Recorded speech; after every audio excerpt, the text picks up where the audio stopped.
Le pape a dit, je voudrais que tous ces gens-là entendent, sentent la caresse et la communion et la solidarité de l'Église tout entière.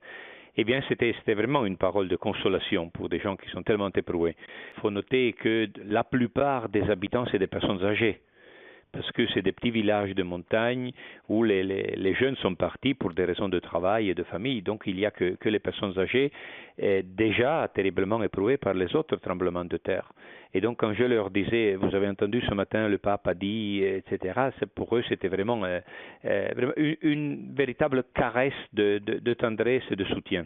En parlant avec un homme âgé hier matin, et je lui disais donc les paroles du pape, etc., essayant de le consoler. Et il m'a répondu, vous savez, quand Dieu donne le poids, il donne en même temps la force. Eh bien, je pense que la prière, c'est vraiment le moyen que nous avons pour atteindre la force, même pour faire face à des moments difficiles et douloureux comme ceux qu'on est en train de vivre maintenant. Évidemment, il y a une mobilisation générale et les gens se rendent disponibles pour aider et soutenir les différents projets. Il y a les structures de l'État, donc la politique locale, tous les responsables politiques qui prennent leurs responsabilités et nous venons en aide selon nos possibilités pour soutenir et accompagner les différentes initiatives de solidarité. Là, il y a eu vraiment un élan de générosité et de disponibilité. Plein de gens se sont rendus bénévoles à tous les niveaux. Quand il y a des difficultés, des problèmes, la générosité des gens, évidemment, se déploie. Et l'autre dimension, c'est une racine chrétienne. Donc il y a quand même une culture qui est enracinée dans l'Évangile. Et là où l'on parle de l'amour fraternel, de la solidarité, de la charité, de l'accueil, du soutien.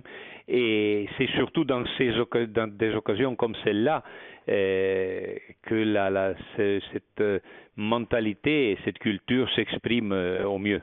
En même temps, la conférence des évêques d'Italie a lancé pour le dimanche 18 septembre une quête nationale pour soutenir les zones atteintes par le tremblement de terre.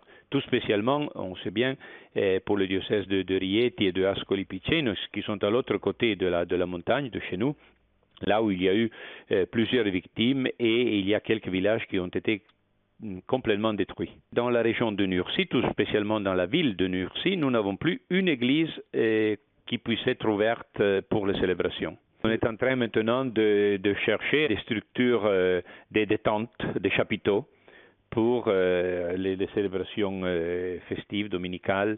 Dimanche prochain, il y aura en Ursie, je présiderai une messe d'action de grâce, parce que même dans la douleur et dans la détresse, on veut rendre grâce à Dieu. Dans le mystère de la communion des saints, c'est le bon Dieu qui prend d'un côté et donne de l'autre.